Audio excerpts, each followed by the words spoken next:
Spend less time in the laundry room and more time doing the things you love. Introducing the Samsung Smart Top Load Laundry Pair, now available at Lowe's. The washer's large capacity means you can fit more in every load. Plus, its super speed setting washes a full load in only 28 minutes.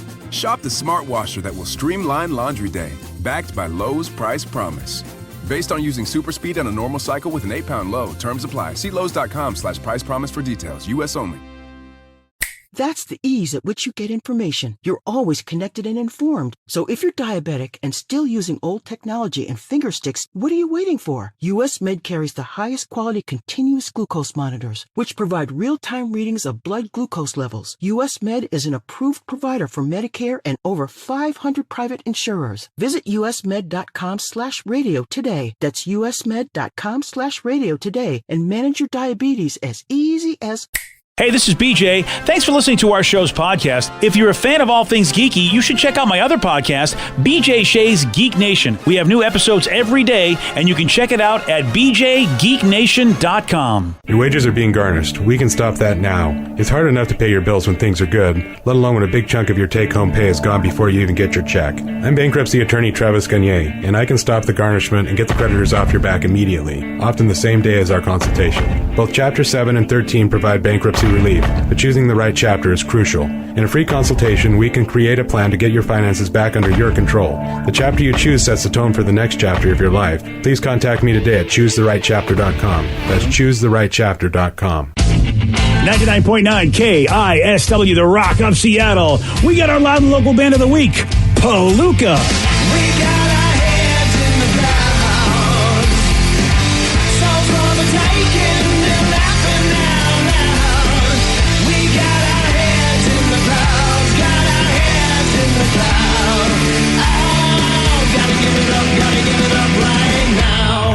It's our loud and local band of the week, Palooka. You want to find out how you can get their music? Well, just go to BJ and Mig's page at KISW.com. Always love these guys. I actually was just listening to their record Turbo Excellente, the vinyl, and Palooka's badass. I love these dudes. If you're loving local music, tune in Sunday nights at 8 o'clock for Loud and Local. 2 hours of solid Pacific Northwest music, bands like Palooka.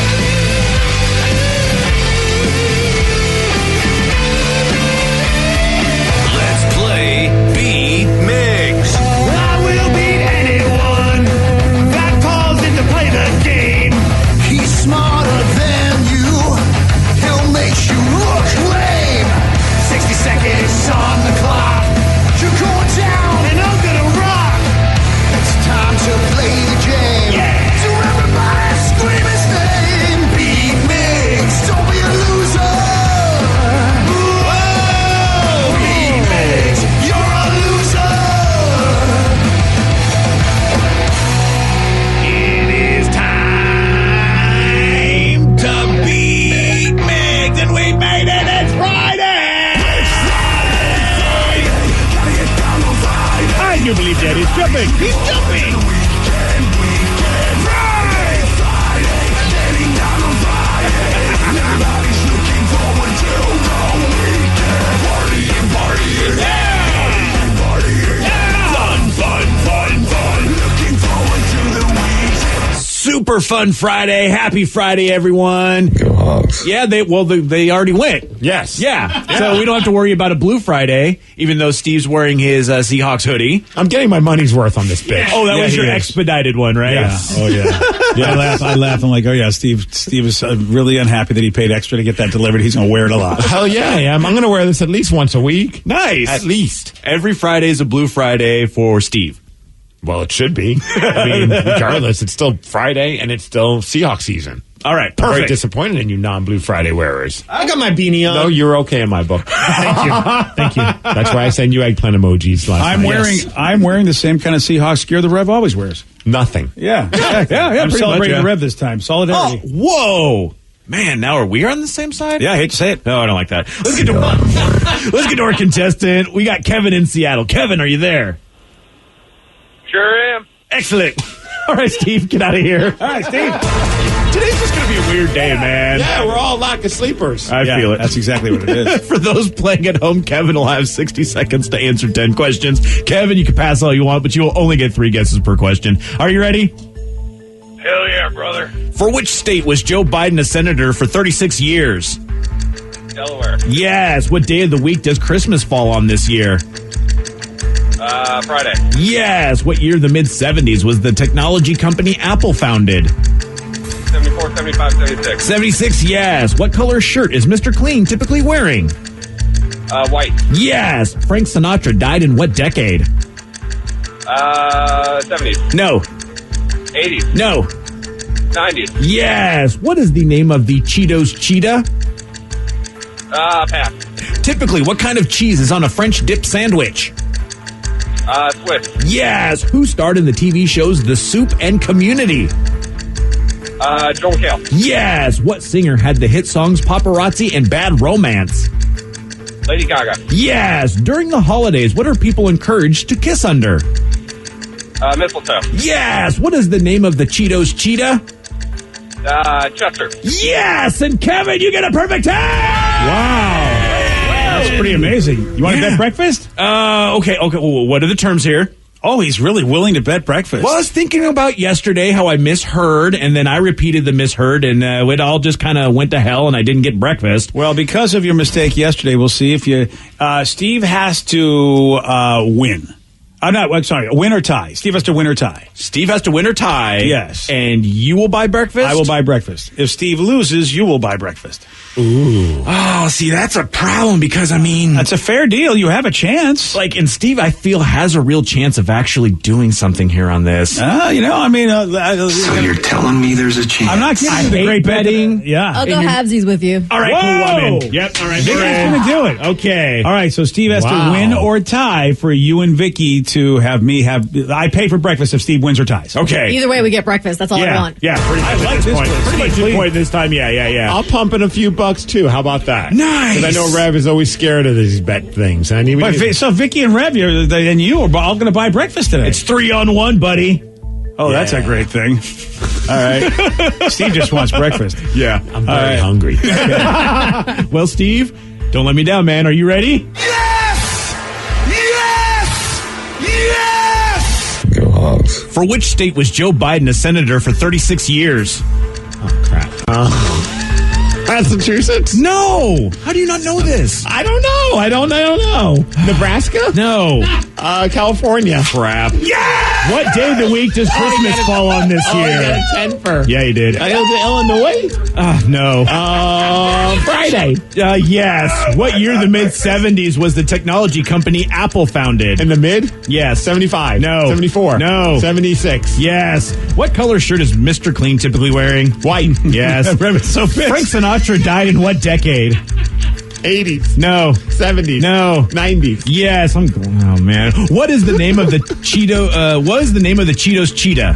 Chester. Yes. Typically, what kind of cheese is on a French dip sandwich? Swiss. Yes. Who started the TV shows The Soup and Community? Joe McHale. Yes. What singer had the hit songs Paparazzi and Bad Romance? Lady Gaga. Yes. During the holidays, what are people encouraged to kiss under? A mistletoe. Yes. And Steve, you lose 10-9 because you don't know Joe Biden was a senator from Delaware. Delaware. For 36 years. I don't live there. I know you don't, but it's kind of the biggest news thing ever. Not him being from Delaware. I have to tell you, I knew there was a chance because of that question. Yeah. Like, I thought just the way that Kevin destroyed all of these, I'm like looking at these questions, I'm like, these are like softballs. Here's the problem. 9 out of 10. That's pretty damn Joe good. Biden is more important to you than it is to Steve. You really followed his whole life. I mean, guess, yeah. Yeah, and I knew it. I knew that was your Achilles heel, and I knew it. Now, if you asked me if is Joe Biden a fan of smelling people's hair, I'd be like, yeah. You know what I love? What body part is Joe Biden a fan of smelling? I love that after 16 years of doing this show with Steve and you and, well, Vicky, I love that Vicky got involved. Yeah. I love that it's like, okay, I still didn't have a chance. I mean, it was a very small chance for me to win, but that's how you bet. That's when it's so thrilling when you take those chances. I got gamed, man. But I mean, that you did, because it was like, the only one that Steve's not going to get maybe is Joe Biden. But once you said it, then now I know it. Yeah. Well, now you know it from now till the end of the here's day. why. I just don't pay attention to Here's that. why, though. He also, though, he was trying to convince Pennsylvania he was their boy. So I was thinking Steve might have thought Pennsylvania because he was trying to convince Pennsylvania he was their guy. What does he say? Nebraska. Well, of course. Hey, look, Nebraska's his basically his 69 answer for states. He always throws Nebraska in no matter what. You know it's what? his Uranus. And to be and to be perfectly honest, at least you guys all went in on with me on it, so we can split this 3 ways. Doesn't hurt as much. I am getting everything. The 3 of you going in on it. Y'all gonna pay. I'm getting breakfast, B. Well. What a great day. I was really not in a good mood till now. Well, congrats, Kevin. Yeah. Delaware. Yeah. Delaware. Is that going to be burned into your brain? I just crushed it for the rest of that game. I know. And there was such sadness in Rev's voice. Honestly, it was worth it. Yeah. It was worth losing just to hear Rev the entire time as I'm just nailing every question. It's like the sure thing. Yeah. I mean, I already knew I lost, which was the best part. Because BJ was just like And hold lost his on. mind. BJ had a happy moment. Yeah, exactly. He had an eggplant sent to Danny. I've also got this. Oh, yeah, right? Yeah. Woo! Don't think I forgot this. Yeah. This is for all 3 of us today, guys. Yeah, give me my breakfast, bitch. I don't care if I lost money. I wanted breakfast, so I'm winning. Yeah. It's a win-win. Yeah. We're getting food, so I'm okay with it. And I can't remember the last time Vicky bought me breakfast, so I'm kind of excited. Okay. Because All right, I then. can say that Vicky actually bought me breakfast. Because I don't know if she's ever done that in her Well, life. you can put that feather in your cap. And I have, sir. I have. Oh, have you? Yes. Well, pardon me, my lady. You may be pardoned. Okay, very I haven't good then. decided. All right, then. I gotta go Seahawks figure win, it and out. now we get breakfast. Isn't this fantastic? Thank you, Joe Biden.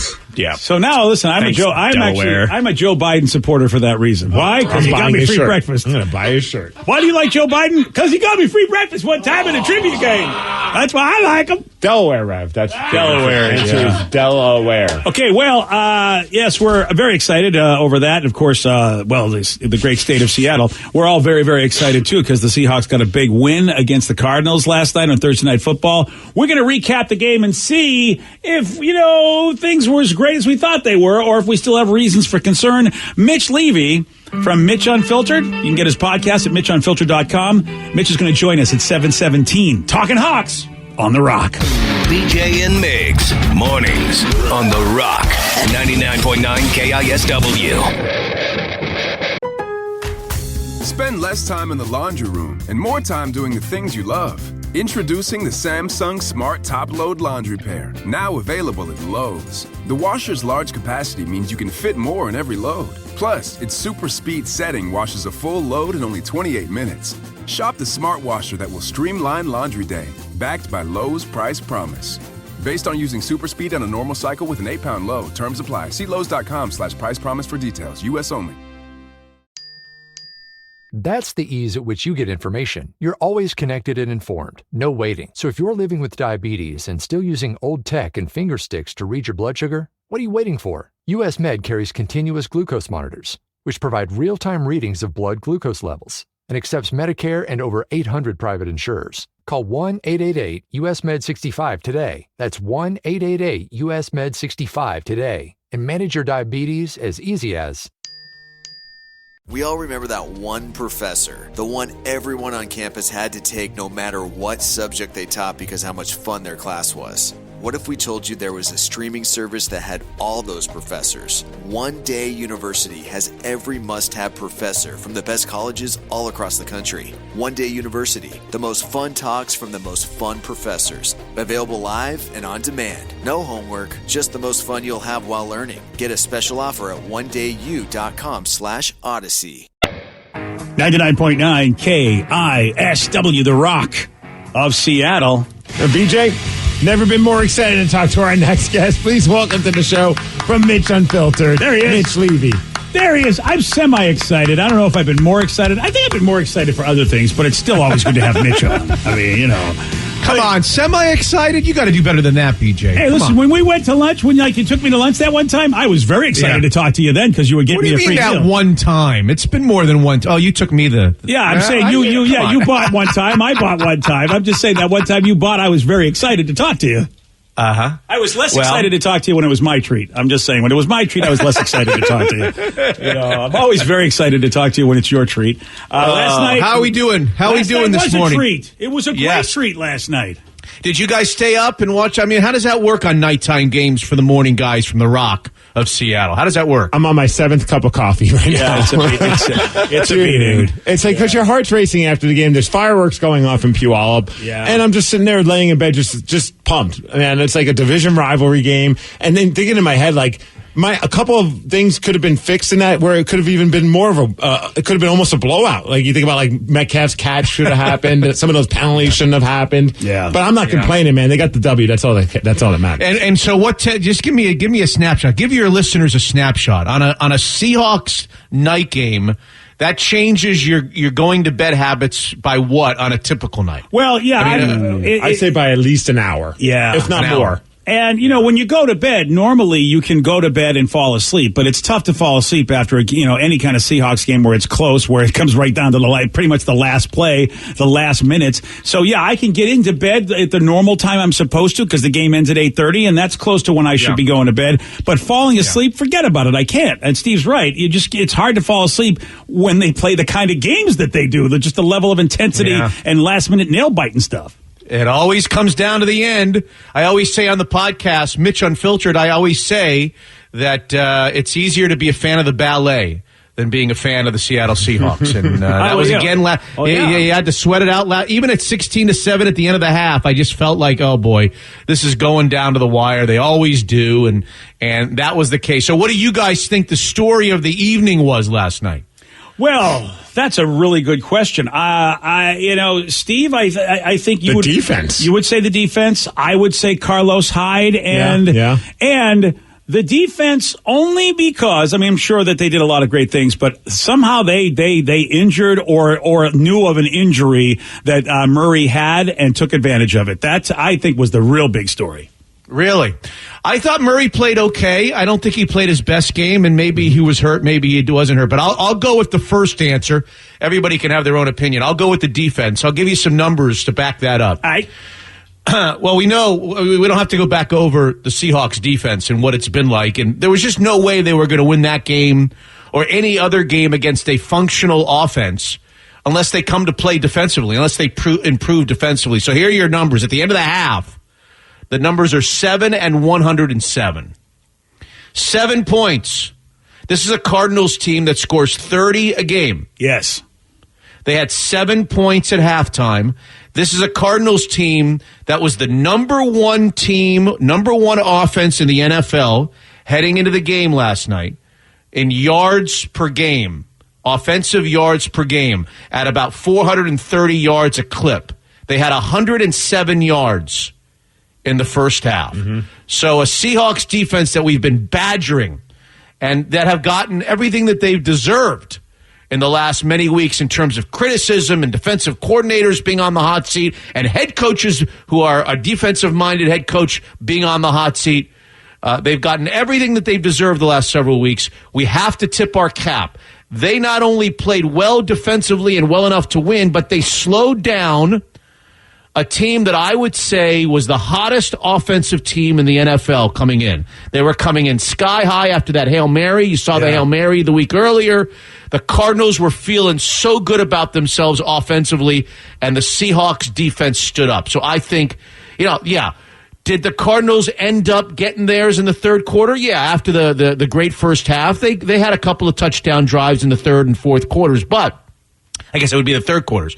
But if you take what the Seahawks defense did in the first half, which is 107-7, I just gave you that, and you combine that with the two last possessions of the game, the second to last, the penultimate possession was the holding in the end zone for the safety. Yes. When L.J. Collier beat his blocker and he was held in the end zone for the safety. That was the second to last possession of the game.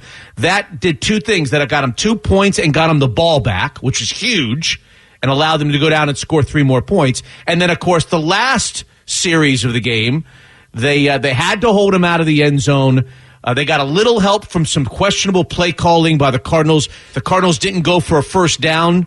They kind of went for the end zone from the 27-yard line 2 or 3 times in those final 4 plays instead of going for the first down, which was a help to the Seahawks. But the Seahawks, they get the sack from Carlos Dunlap. So if you take those two possessions and the entire first half, you've got a performance last night that I think is worthy of the headlines this morning. The Seahawks defense, at least for one game, shows up, and the Seahawks now are in control of the NFC West. We're talking to Mitch Levy. Don't forget, get his podcast at MitchUnfiltered.com or anywhere you get podcasts. Mitch, can you explain, do you have any reason why they were as good as they were last night? My only thing I can think of is, obviously, it's tough not to be better than you've been. And secondly, I mean, this is a team that they don't just have to look at film to figure it out. They played them recently, and the turnaround was quick, as far as the last time they played them. Does that figure into it? Because it was an amazing performance, like you said, against the top-rated offense. I know we've been good against the run, I guess. So if I saw that stat, that's one thing about our defense all season. We've been good against the run, and so what is the reason that you could think of that they were as good?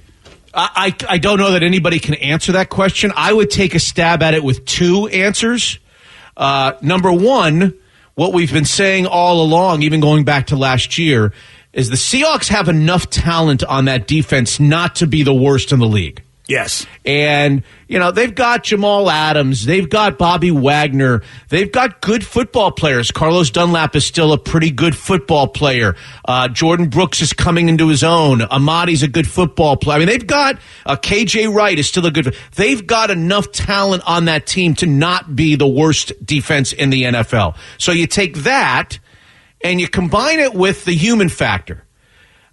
They have been getting killed by all of us, by writers, and what must it be like for them to turn on ESPN or turn on any sports related show all week and just hear, what have you heard nationally from the national pundits? Every time the Seahawks are mentioned, it's not Russell Wilson anymore. It's this defense is so bad. I think when you combine getting criticized like that with the fact that you have enough talent to be not the worst, and then throw in a nationally televised game. These Thursday night and Monday nights, they're going to play Monday night next against the Eagles. Yeah. Even though there's no fans in the stands, these are still the games for these players because all of their peers are watching. Yeah. Everybody's watching around the world these Thursday night and Monday night and Sunday night games. So throw all of those things, the criticism, the talent on the team, and the fact that they were playing a nationally televised game for everyone to see after being just bashed, I think probably got them motivated to, put their best foot forward. That's the best I can do for you this morning. Ask me like at midday, maybe I'll give you a better answer. I don't have a better answer.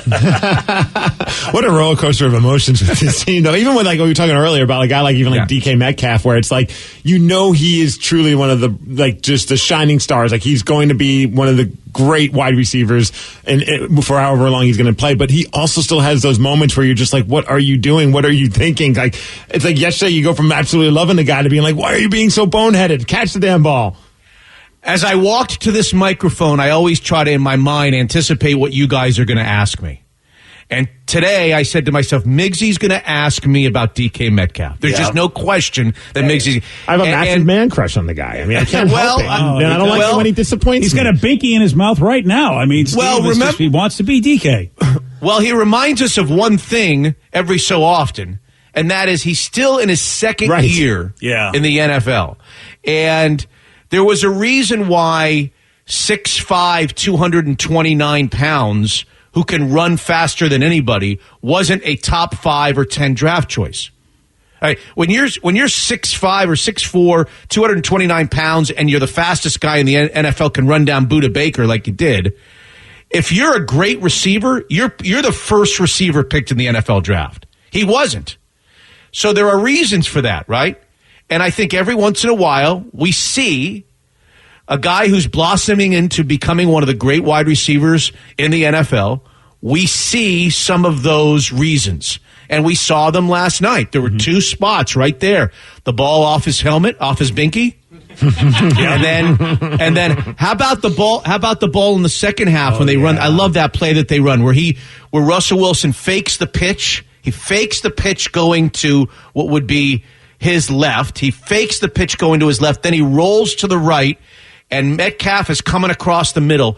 He hits Metcalf in his hands, and Metcalf's got a running start. I'm not so sure he doesn't score a touchdown on that play. Exactly. And he drops the ball. He starts to run before he catches the ball. So every once in a while, Miggsy, DK is going to show you his youth, and he did a little bit, and it's a good thing they didn't lose the game. It's funny, the last time he showed his youth was that game against the Patriots where he had a touchdown, and he kind of waltzed in, and they caught him from behind, and they could have lost that game as a result of it, but they didn't. So both games, they were able to survive some of those mistakes. Those are really good points, Mitch. I guess when a player gets drafted high, they've got a maturation level, whereas somebody like DK, it's like, all right, it's going to take him a couple years. That's why he didn't go so high. Someday he'll be at that level as a first-round pick. But you're right. I hadn't even thought about the fact that he's still a work in progress. He's still a work in progress, and I think going back to what you said, BJ, while I'll credit the defense, I think the defense gets the headlines this morning. I think your thoughts are astute on the running game. The Seahawks offense has been really, really good this year, but we've seen in the last couple of weeks what it looks like when teams don't have to respect their running game. Yeah. When they've got no running game. And I still think they really miss Chris Carson. Really, really miss, especially on short yardage situations. You see them having to, run play action on 3rd and 4th and 1s and throw the ball out in the flat because they don't really trust their running game. I think what you talked about in the Carlos Hyde, I thought Carlos Hyde played a really good game last night. He averaged 5.6, 5.7 yards a game. He brought back a Seahawks running game. And I think as Carson, I would expect Carson to play next Monday night against the Eagles. As that running game gets back into gear, it's possible that we start seeing the Russell Wilson from the first 5 games that was the MVP candidate. And that's the key, Mitch. What frustrates me, and we've talked about this in years past, what frustrates me about folks that watch, I guess, the people that are in charge of voting for MVP is they don't take into account injuries and how that affects a person's game when they have key personnel not there. I feel like, you take away the Gronks and you take away the Edelmans, and how good would Tom Brady have been all those years if those 2 key factors just weren't there all the time for him? And Russell never gets credit for just how well he plays and how well he keeps the team in the game when, for years after Marshawn, our running game has always been a problem. That we can't seem to keep anybody healthy after Marshawn. Never gets, he never gets credit for how he has to scramble his life away and deal with adversity, whether it be a bad O-line or he doesn't have the right personnel. And, if he gets judged for these last games for making bad decisions and people don't take into account, it was a one-dimensional offense because you're right. Everybody knew no running game. Russell's got to make it happen, which you can do a lot more on defense if you know that. Not just one-dimensional offense. He had no defense either, and that counts. Yes. Right? I mean, the defense isn't on the field with him, but, how much does he feel internally that he has to do without a running game and with a defense that's going to give up 35 a game? He has to come out of the locker room thinking we've got to score 40. I've got to be extra special tonight for us to have a chance to win. Now, you and I we've talked about that. I don't think he presses. I don't think he looks at it that way. But yes, I think, and if you look at his game last night, how efficient his game last night was. He missed 5 throws, guys. I think he was 23 of 28. Yep. I don't have the numbers in front of me, but I think it was 23 of 28. He missed 5 throws. Well, Miggsy, you just talked about 2 of them that were right in the hands of DK Metcalf. So he missed. So those weren't. So that now he's missed 3 plays. Right. Go back to the original play in the first half where he throws the ball on 3rd down right after they got a bad holding call that negated a DK Metcalf long pass. Yeah, I don't on 3rd get that down. call. They threw the ball on 3rd down, if you recall, to Carlos Hyde deep down the left sideline, and I thought he was interfered with. He tried to come back from the ball. The defender hit him, and the PI wasn't called. So there's the third missed throw by Russell, and then there's 2 last ones. He threw one to Hollister on the right sideline that was low, but Hollister could have caught that. Yep. And then the last incompletion of the night was the 3rd and 17 at the very end of the night where he got hit in the head. You remember? Yeah. He got hit in the head, and they didn't call that. So there were only 5 incompletions, and you could make a case this morning that he really only missed 1 or 2 passes the entire night. Now, that's pretty efficient, wouldn't you say? Oh, yeah. And that's the thing is if Carson comes back and is as effective as he is, and then you see Russell back to, well, basically having the offense that he can cook in, then everyone's going to go, wow, he's an MVP guy. I just don't understand what happened to him in the middle of the season, because like I heard Aikman last night, and I'm like, come on, dude, you were a quarterback. You know how difficult it is to try to work when you don't have all your tools. And like you said, and on the other side of the ball, they're just not playing well. I mean, I sometimes I just sit there and go, I'm a moron. Why do I see this and they don't? But I mean, he's not the only one. Yeah, but I think at the end of the day, he'll get his individual accolades if the team does what the team needs to do. Yeah. If you're really, I think what you're really talking about is MVP. Exactly. I feel like. Well, if you're talking about MVP, let's face it, the Seahawks have to win the division for Russell Wilson to really be the MVP. If they don't win the division and the Packers win their division and the Chiefs win their division, do you really think Russell Wilson on a wild card team is going to win the MVP over Aaron Rodgers on a divisional winner or Patrick Mahomes on a divisional winner? It's not going to happen. Well, I think you know what I look at it like, though, Mitch? I think that, that 1 year that Felix won Cy Young Award, even though the Mariners were not a great team, that's at least I appreciated that, they recognize that sometimes one dude is really playing well and he's just dealing with adversity. I don't think football does that as well as other sports when it comes to picking up MVPs. I think Cy Young is different than MVP. Yeah, fair enough. Cy Young is the best pitcher, regardless of the outcome of the team. MVP of baseball, basketball, football, now you start completely considering and taking into the equation, how did the team do? If he's the MVP and he's the quarterback of the team, then he must have taken that team to big, big heights during the regular season. I just don't think that Russell Wilson's ever going to win the MVP on a wild card team. Yeah. So that takes us to the conversation that I thought you were going to have this morning, which is what does the win last night do for the Seahawks as it pertains to, winning the division, getting a high seed, and maybe getting a bye in the NFC? And I think it did wonders because when you look at where the Seahawks are this morning, they're 7-3. They've got 6 games to go. They've got 1 game against the Rams. Let's put that game aside. That could be a critical game, but maybe won't be a critical game, and I'm going to tell you why. They've got 6 games to go. Let's put the Rams game aside. So that's 5 games to go for the Seahawks. They play the Jets. Yep. The Redskins. Yes, sir. The Giants. Love that team. The Eagles. Woo! And a 49ers team that's decimated, that's really kind of, playing out the string. Yeah. If you take the 5 teams that I just mentioned, not including the Rams, and you combine their record, they are currently, those 5 teams, 14, 32, and 1. So 14 wins, 32 losses, and 1 tie. So it's a tough stretch is what you're saying. We're going to have a hard time tough stretch. Really, really tough stretch. It's a tough stretch. So if they're 7-3, for them to finish anything worse, see if you can follow me this morning, for them to finish anything worse than 12-4, and 12-4 traditionally is the magic number for high seeds and maybe buys. So for them to finish anything less than 12-4 with 3 losses to date, they would have to get upset by one of those 5 teams, even if the Rams beat them, right? Yeah. So let's say the Rams beat them. That's the 4th loss. And I don't think who knows? They'll probably beat the Rams here in the revenge game. But let's just say the Rams beat them. They would have to lose to one of the 5 teams that we just mentioned. For them to lose to one of the 5 teams that we just mentioned would be it would be the victim of a double-digit underdog. Yeah. Which is unlikely. So, long way of saying this. If the Seahawks just win the games they're supposed to win the remainder of the year, they're going to finish 12-4 or better. They're going to win the NFC West, and they're going to be the 1 or 2 seed in the NFC playoffs. I like that. And, dude, things are looking pretty good as far as guys coming back. You got to imagine Posick, with the 11-day break, you got to imagine Posick's going to be back at center, which will be really nice to have him. I hope Brandon Shell's not in bad shape after that ankle injury. Yeah. Carson. Yeah. And then guys like Jamal Adams and Tyler Lockett who are nursing injuries but still played, but I got to imagine 11 days will be doing them wonders.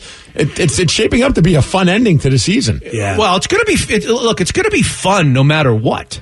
This team has a way of making mundane games like the 5 that I just mentioned right. fun. They will go to the end of it. Yeah.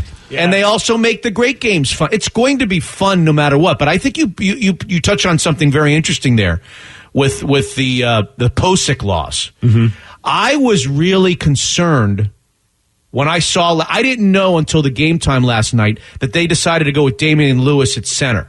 Remember, they had gone to Ryan Fuller, the backup guy, last week against the Rams, and then he got hurt. So they're really on their third-string center. Yeah. Remember what happened? I mean, Damian Lewis was playing really solid football at guard.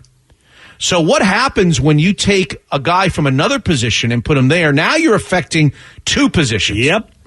And Lewis clearly struggled last night at center, which is not his position.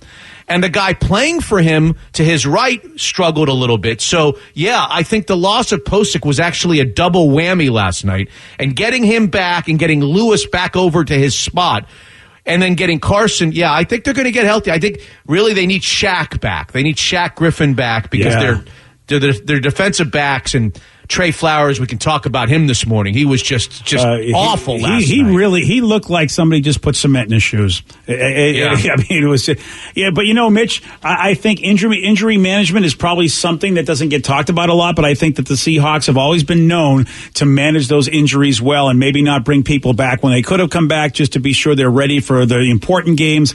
And I think that we see that a lot, and I like to give them credit for that because right now, like you said, this stretch of games, not that big of a deal. You do not need to rush anybody back because, a weakened team that we have should do well against all of those teams you talked about. Well, let's hope. I think that the Seahawks are in good shape to get healthier in the next 11 days. I think this is going to be a great opportunity for them to rest up, and hopefully get some help from some friends. The Rams, this coming Monday night, they play at Tampa. They play at Tampa, right? And talking about Tom Brady and talking about B.J. Shea, I'll tell you who's going to have a real big hand in deciding the outcome of the NFC West down the stretch. Who's that? That would be the Pats, the New England Patriots. Remember, the Seahawks have beaten the Patriots. The Patriots beat the Ravens last week, so they seem to be getting better. Yeah. And they still get to play both the Rams and the Cardinals. That's right. Down the stretch. And then the Rams and Cardinals haven't played one another yet. Yep. So they have to face each other twice. So their schedules are much, infinitely more difficult, the Seahawks schedule. The Seahawks I forgot about that. I totally forgot about the fact that the Cardinals and Rams have not played each other. That's huge. They now have this thing in their hands. With as bad a defense as they've got the whole season. They've got the division. They've got a high seed. They really control, as a result of last night, they control their own destiny, really, now down the stretch. It's going to be really fun. Most important question, when's the next podcast drop? Well, a podcast dropped late last night, but that was for the patrons. That was not a freebie. That was for the patrons. Dang it! Well, there goes that one. So the next you have to be a patron to get last night's show. Right after the show, Scott and I recorded our instant reaction, and then we'll do it like we normally do. Monday, this coming Monday, episode 118. Nice. And then we'll take a little break for Thanksgiving, and I'll be back with you guys on the Tuesday morning after the Eagles game on Monday Night Football. Absolutely, that is awesome. Yep. MitchUnfiltered.com or wherever you get podcasts, that's where you can get it. Yep. And you know what? Be a patron, get that special podcast because you get the real deal. You get the real stuff. That's what you get. Thank you, boys. All right, take it easy, Mitch. Over 2.5 million people are actually using the same exact password. 2.5 million people. What is it? I'll tell you. It's 747 on The Rock. Today's podcast was brought to you by Travis Gagne, bankruptcy attorney. He's here right now and has agreed to answer more of your questions about bankruptcy. If I call Travis, will I actually see him or someone who works for him? Absolutely. When you come in to my office, when you first call in, my staff will try to help you with any basic questions that you have. I can give you a call back, but they'll usually try to schedule you for a free consultation with me, the attorney. and I'll meet with you personally. We'll talk about the basics of your case, and I'll take you through a question and answer session that an interview that usually lasts about 30 minutes. We'll get the basics of your financial situation. I can answer your questions, and we can talk about whether bankruptcy makes sense, your non-bankruptcy options, and how bankruptcy could affect you, what the process is. Thanks, Travis. If you have more questions about bankruptcy, you can reach out to Travis anytime at choosetherightchapter.com. That's choosetherightchapter.com. Thanks for listening. Spend less time in the laundry room and more time doing the things you love. Introducing the Samsung Smart Top Load Laundry Pair, now available at Lowe's. The washer's large capacity means you can fit more in every load. Plus, its super speed setting washes a full load in only 28 minutes. Shop the smart washer that will streamline laundry day, backed by Lowe's Price Promise. Based on using super speed on a normal cycle with an 8-pound load. Terms apply. See Lowe's.com/price promise for details. U.S. only.